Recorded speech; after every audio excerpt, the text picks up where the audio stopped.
Hello and welcome to Post-Burnout.com interviews. Post-Burnout.com is a culture website dedicated to venerating burnt-out artists the world over. My name is Aaron Kavanagh and I'm the website's founder and editor-in-chief. This is our website's podcast where we publish the full interviews from our site's articles and sometimes release exclusive episodes. In this edition of Post-Burnout.com interviews, guitarist and vocalist Taylor Wright and guitarist David McCulloch of the Scottish alternative shoegaze band Sunstinger discuss their new single Me the Rapture, which came out last month, and their upcoming EP of the same name, which comes out on the 27th. We also discuss how the band formed and evolved, the music scene in the Fife area of Scotland where they're from, the Scottish post-industrial landscape that inspired the EP, working with producer Sean Mitchell to craft the atmosphere, returning to Ireland to play at this year's GazeFest, and much more. At the end of the month, Sunstinger will begin a new tour of Ireland and Scotland. On August 28th, they'll be performing at GazeFest at the Grand Social in Dublin. Then on August 29th, they'll be performing at GazeFest at the OEM Music Centre in Belfast. On September 4th, they'll be performing at Cafe Drummond's in Aberdeen. Then on September 6th, they'll be performing at the Edinburgh Psych Fest 2026 at the Summerhall Arts. And finally, on November 14th, they'll be performing at PJ Malloy's in Dunfermline. Tickets for all of those shows are available in the description of this episode. Thank you very much and enjoy.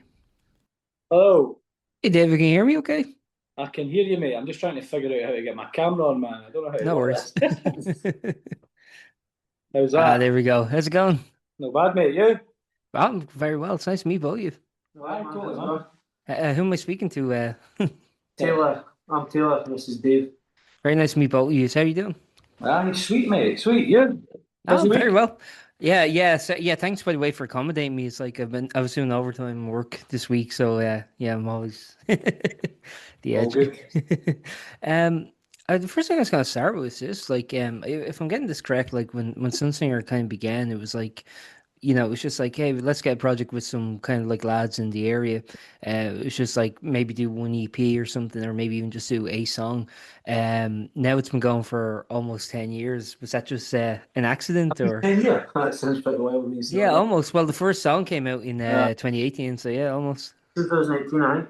Yeah. It was me, Dave joined the band about, what, 3 years ago? I've only been here for 3 years, something like that. So it was me and Scott and Bill, who were still in the band, that started the band. I was just kind of starting writing songs again. I was just trying to jam some ideas and stuff. And it was kind of going to be like a studio project. We were going to try and just record some stuff. I kind of just kept going. Got arms and legs. I know you kind of came around from different like towns and areas in Fife, so I was wondering what's like. I don't know the area like, and I don't know like what Fife's like. So, do you kind of like are people like traveling into each other's towns and communities, or was it kind of like an actual concerted effort? Well, I think basically where we're from, there was like a general music scene. Yeah. And when I was younger, it was in a place called Glenrothes. A few bands came there, so a lot of people from the villages around went to that town, for nights out and to watch gigs and stuff. Mm-hmm. And they met at places like that. And then there was a music scene in Dunfermline. That's where we kind of base ourselves from, where Dave lives, where we are right now. So it's basically exactly the same thing in my neck of the woods. Dunfermline's a town, and all the villages round about it. Everybody comes there to the scene. And it was that kind of. Fife's not a big place, man. There's like. Dunfermline's a city now, but it's big. There's maybe like 4 big towns, and hundreds of villages all surrounding them. No, because I know like Dunfermline used to have what's that venue Velocity. Like I remember that was kind of a big thing. Like some people come in and play there. That's what I knew about the music scene. But like I knew that was kind of like a hotspot there for music. At least That goes way back though. Like that used to be called the ballroom. Yeah. That goes way like Iron Maiden that played the Who, the Clash. They all played there like back in the day, man. So that's a world buffet now. Well, I think it was still going at least until the 2010s because I remember there was still gigs being listed there. Like I remember seeing it on like the, when like you buy like the music magazines, you see like the tours where they were playing. And I remember like it used to crop up a lot to the point where like that's how I kind of knew the town was just seeing like bands going through there. Awesome. Yeah. I think all you've got now is like, well, that was like the big venue where you would have seen like bands on posters in magazines. Yeah. You've got Alhambra in it and PJ Malloy's, but that's pretty much it. Alhambra's like an old Victorian theatre. You get like Block Party and that played there. Yeah, PJs is like bands like our size, like a medium sized club. yeah. That's as big as it gets now, man.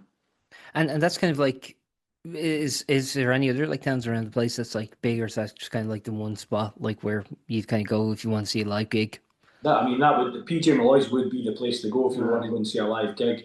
It kind of in Fife in a way. Aye. It kind of has peaks and troughs round about here these days, but like sometimes there'll be loads of young folk making bands. The PJs will have a buzz, but then you've got other periods for a few years where it's just tribute acts and stuff like that.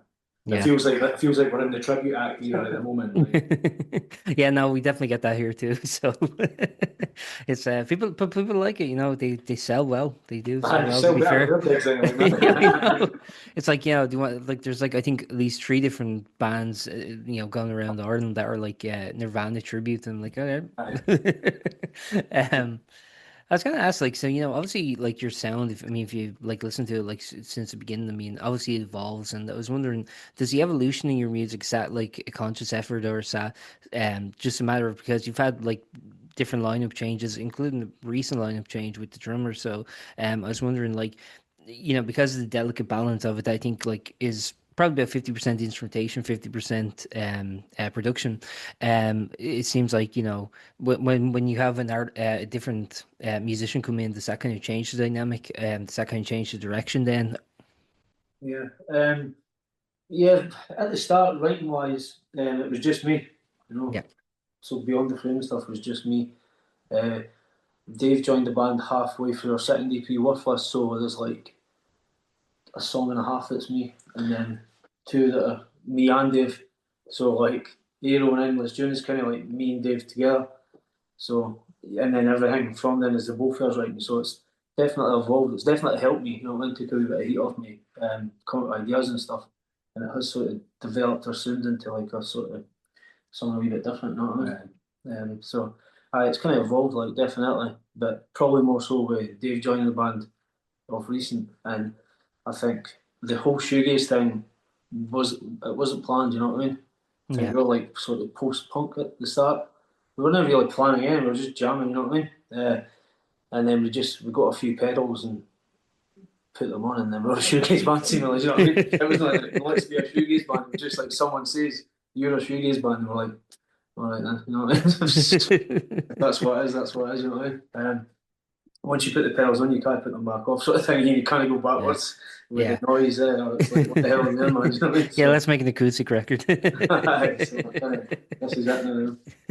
Well, actually, like shoegaze, I mean, obviously, in like the last decade, it's actually, I think, really gotten a resurgence. I mean, there seems to be a lot of like new acts that are coming around that are like, if not fully incorporating shoegaze, or at least kind of, I think Michael Smith used the term "gaze curious," where it's like they have like a little, some texture, some layering that's Yeah, a little gazy, but like, primarily they're a punk band, or primarily there's even like a metal band or whatever. Even like, acoustic singer-songwriters are kind of yeah. incorporating a bit of like gaze into their element.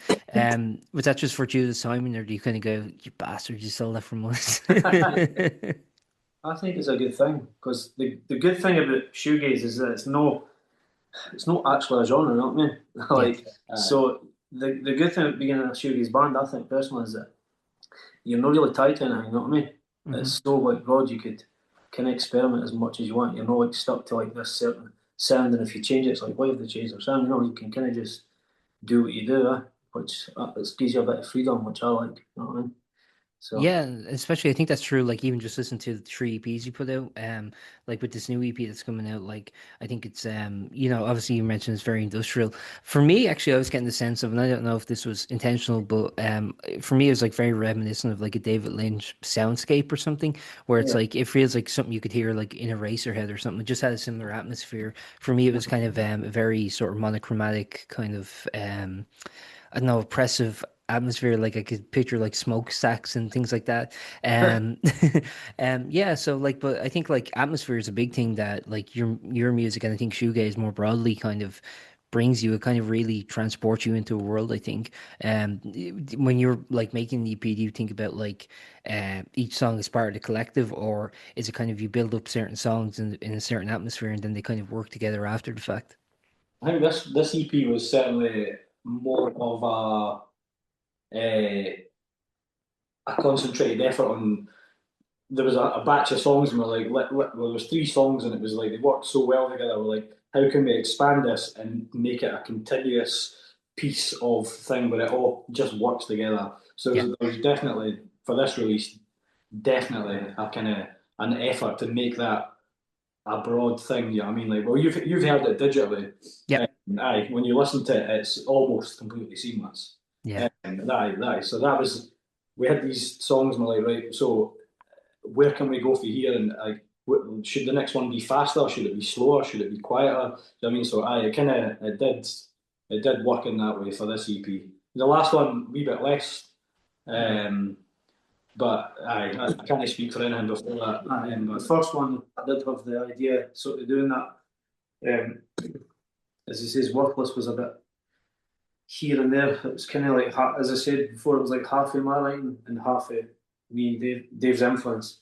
So it wasn't, I suppose I'm still very happy with it, but it just didn't have that one cohesive. cohesive thing. I mean, the songs still work really well together, but I think this time, now that this is the second time we've worked on an EP collaboratively, I think we understood what was going to happen a wee bit better than we did the last time, for sure. We're talking about the importance of also production in this, and for this one you were working with Sean, Organic Audio.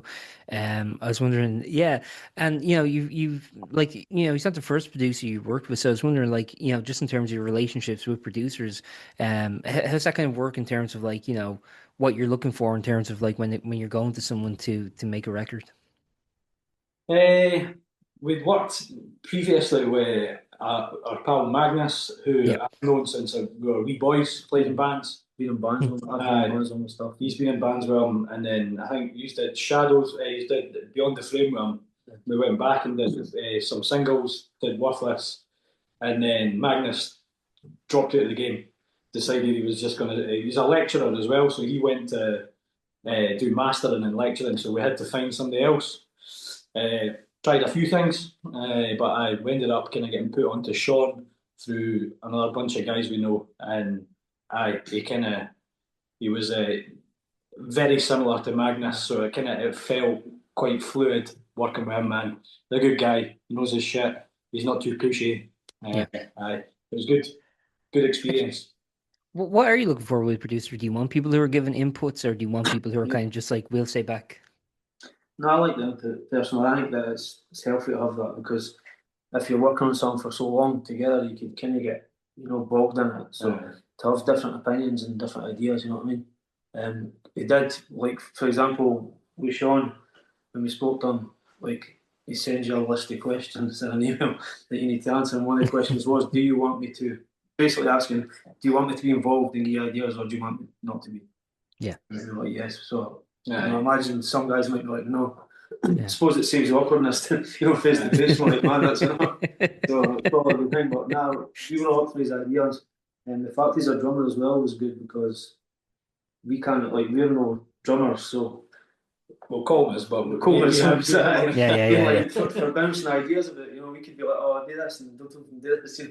But having someone as well that can maybe be like, try this, man, or maybe this is quite good for us, because usually it's just like, well, we don't really know anything else, but just to see different ways of doing things. See, because he's so sound, man, he's laid back as fuck, man. But like, I think it probably helped calm quite a bit as well. Like, being in the studio with a band for the very first time, it can have its moments, eh? So Sean, he certainly helped calm with that quite a bit, like just kind of relax the vibe a bit, eh? Yeah. His input was great. He was never too pushy. He wouldn't like work you into the ground. He wouldn't really kind of like stand on some stuff where he's like, this should be coming out or that should be coming out. It was just it was like having somebody else in the band that we use, that's always in the band, but except he's no. You know what I mean? Yeah. It was good. Good. Shout out to Sean, like, really nice guy. Well, actually, so Colin plays on the record, yeah. Yes. Yeah, because I wasn't sure, because like I said, like in the press release I was given, that like he joined at the beginning of the year, so the EP was recorded this year. Yeah. Okay, perfect. Quick turnaround, like. How long was the process of like writing it and getting it done? Well, so basically, this EP was pretty quick, but trying to get to the idea probably about a year. But basically, we were trying to get a batch of songs together, we couldn't get them. Well, And then we had half an EP, we had half a 6-track EP, and there was another 3 songs floating in the air that we were trying to get together. And then what happened to the drummer, Nick, the previous drummer, and then we had to kind of just draw a line under it. So we released those 3 songs as singles, and then got calm and just started again, and it was just bang, bang, bang. It was fast for us anyway. It was fast, which is good. Long may it continue.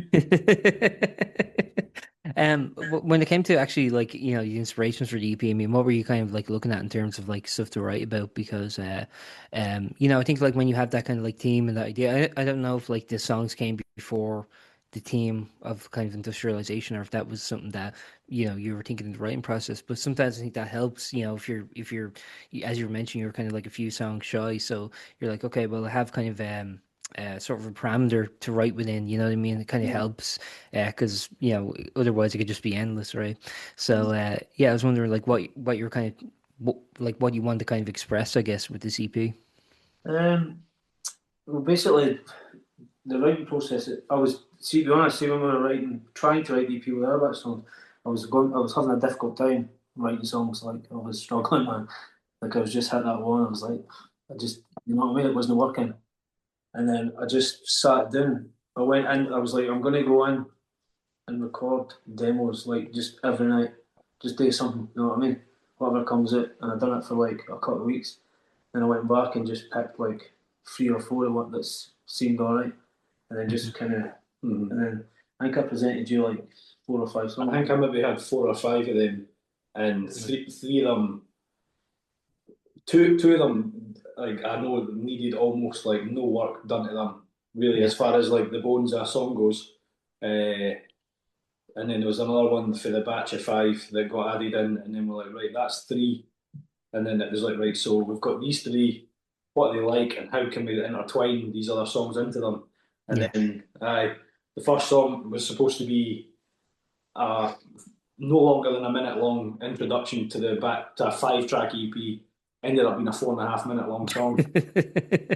And then it went so well into the next one, it was right, we've got these, the other, do you know what I mean? I was right, how do we piece this together and kind of make a conscious effort to make it, the writing process for the stuff that I was involved in, I suppose, was, I don't know, well, that intro one that ended up being, it was just something I was doing, it was right, that was cool, feel like it's a bit short, should we maybe just play it again? And then I'm sure every time we practiced it, we added a minute onto it, man, until it was right, that's it.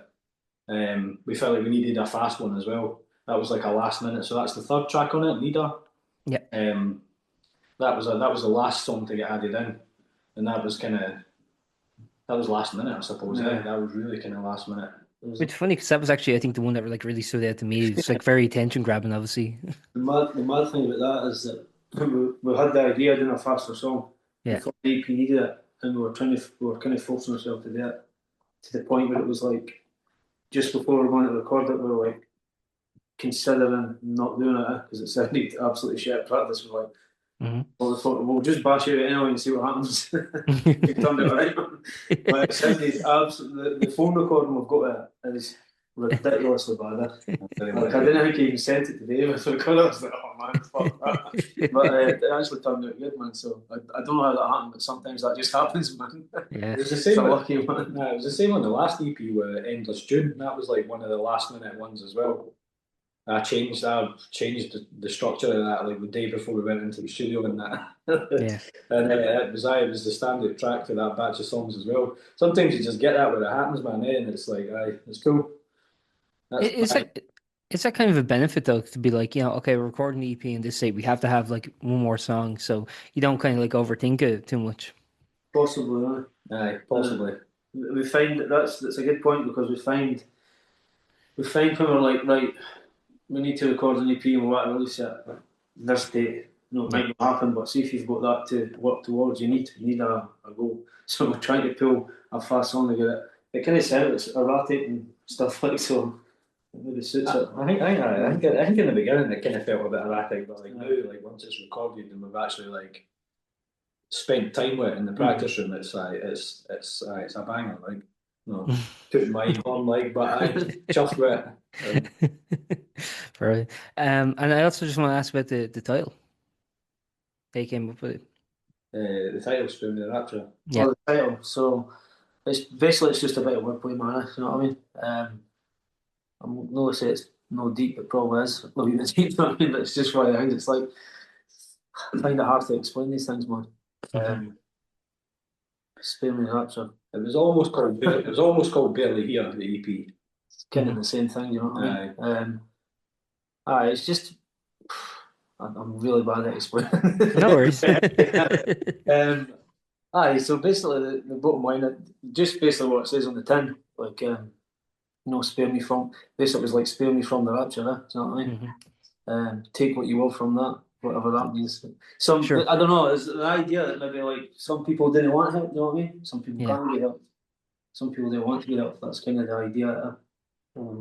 So, like, I was just wondering, like, so is it like a reference to like Revelations, or is it? I didn't know if it was like a turn of phrase I wasn't aware of. You know, like No, I can see if someone's like arguing with you, like, spare me the rapture. You know what I mean, or something like that.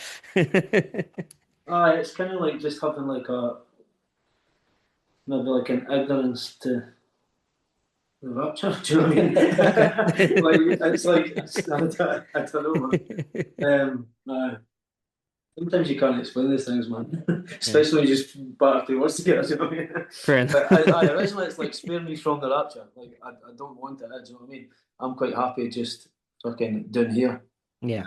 You can go. Do you know what I mean? Leave me here, man. That's kind of it. It's kind of like you know what I mean? Fuck you, I need your help. Sort of thing, do you know what I mean? Yeah. Not in a religious way. Of I understand. I understand. Yeah, in a symbolic way. Yeah.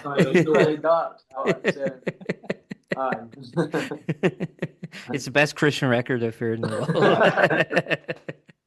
And also the title track was the first one you released from the EP as a single.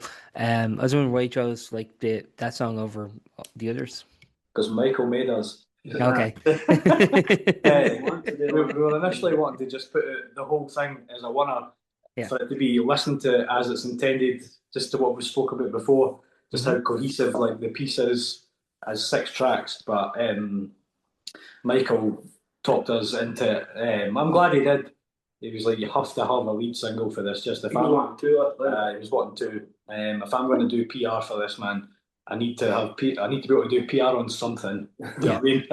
Rather than nothing, which is understandable. That was Michael, and I'm glad. Like I say, I'm glad he twisted their arm into it, man, because it's had a great response. Like, yeah, it really has. Loads of kind words in all the reviews and stuff. It's hit numbers in the first 2 weeks that are like double what we had on previous things.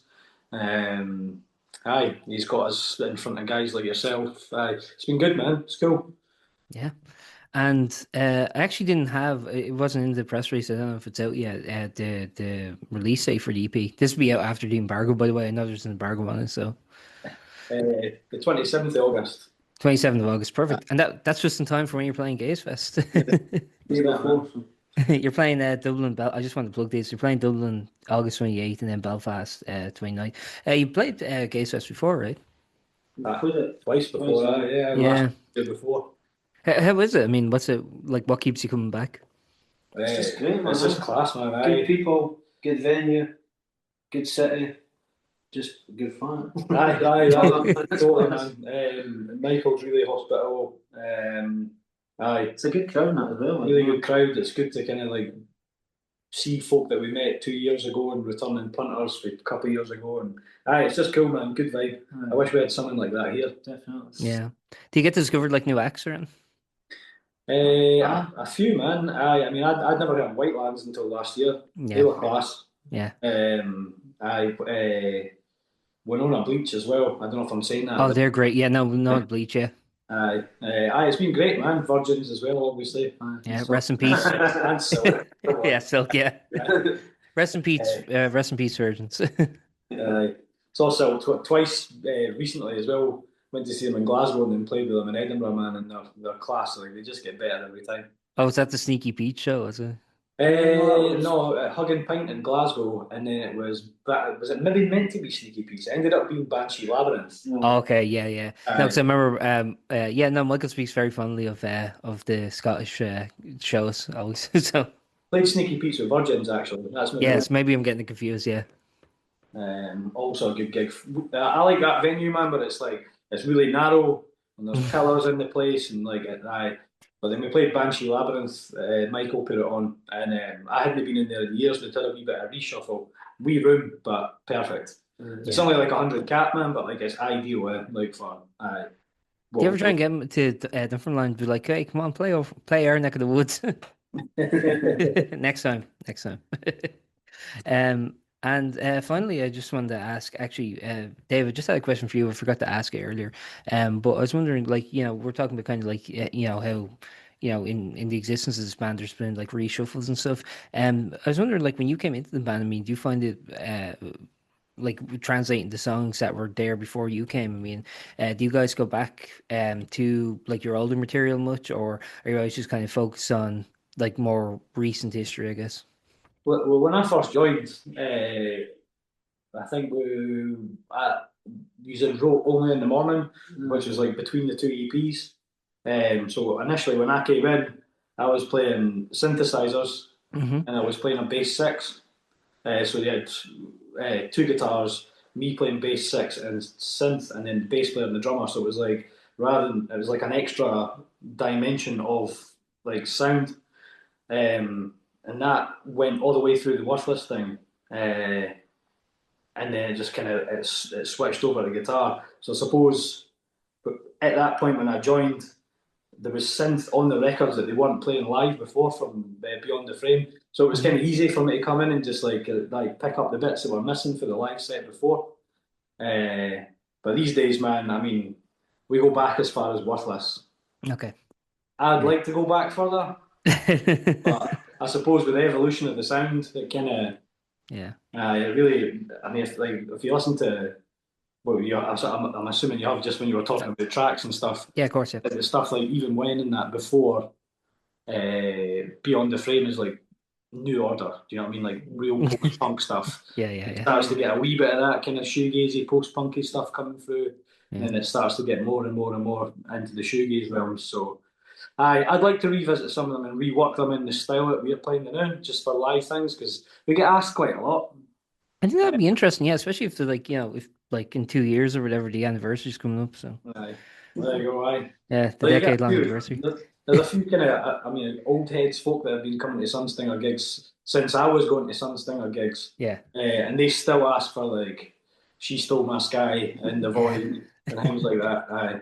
And from me going to Sunstinger gigs and listening to these songs, I'd like to play them as well, but it needs to be everybody needs to be on the same page with that one. You're a democracy, not a dictatorship. That's it. Perfect, lads. It was lovely chatting with you. It was really nice to meet you, and I'll probably see you at the Dublin show, so I'll say hi. Is there anything you'd like to add before I wrap up? And I failed to cover. You think people should know? New EP's out on the 27th of August. Yeah. We're pressing it to 100 vinyls. Yeah. It's like a kind of transparent with like a green blob in the middle. Yeah. There's only going to be 100 of them. Over 60 of them are gone already on the pre-order. So I'd like to plug that if anybody's looking to buy some stuff. That's on your Bandcamp, is it? It's on the Big Cartel. You'll find Big the links Cartel. to it on Bandcamp. You'll find the links to it on Instagram and all these other places. Other than that, Belfast, Dublin, we're playing the Edinburgh GazeFest, Edinburgh Psych Fest, where Angine de Poitrine, Oh Stereo shit! Lab, Yeah, that's a great festival. Ty Yeah. Segal. I think there's like the last, I think there's like 95% of the tickets are gone, so Yeah. pick them up fast. I mean, the big one for us, I suppose, would be Hometown Show in PJ Malloy's. When's that? 14th of November? I think so. Aye. We've not played there in 3 years. Not officially on a release show, but I suppose it'll be the first time we've played in the home tune since it came out. So, aye, I'd like to Brilliant. plug that just so we can sell some tickets. Absolutely. I'll put all the ticket links and shit in the Nice one, description. man. I appreciate it. Actually, I just had, sorry, one last question. Just so you were talking about the vinyl there. You're talking about this continuous atmosphere. One thing about vinyl, obviously, you have the A and the B side. You have to kind of flip it over. Is it all just like printed on one side, or are you doing the A and B? So it was too long to get on the one side. Okay. So if you go back and you listen to the whole thing again, there's between tracks 3 and track 4, there should be half a second of silence. Like, so the rest of them, they go seamlessly, whereas there's that one, but like it's done intentionally, so when you listen to it digitally, that's that minute split, whereas on the vinyl, it'll be 3 tracks one side, 3 tracks the other side. I did think about that, but the guy was like, it's going to be too much to put on the one side. Yeah, no, that's fair. How much can one side hold? It's like 40 minutes, is it, or I something? don't know, I never asked. Oh, no. Oh, no, wait, it depends, obviously, yeah. Depends what the RPM is. But Is it, yeah. I don't know, mate. I just filled in the sheet. I'll just take your word for it. And hope you haven't been shafted along the way. It's like, we could have done it. No. Cheers, lads. It's lovely to meet you. Aye, thanks for having us, man. Appreciate it, mate. Nice to meet you. Lads. Bye. Take care, man. Do you know? Bye. Thank you for listening to that episode of Post-Burnout.com interviews. We're available wherever you get your podcasts, so we hope that you enjoyed and would consider subscribing, giving it a like on YouTube, or a rating anywhere else. We also have some exclusive episodes only available on Spotify, which features interviews with the likes of Kim Deal, Ron Mail of Sparks, Jacob Slater of Wonder Horse, Maria Kelly, Gavin Friday, and many more. So check those out if you're so inclined. Otherwise, thank you for listening and see you next time.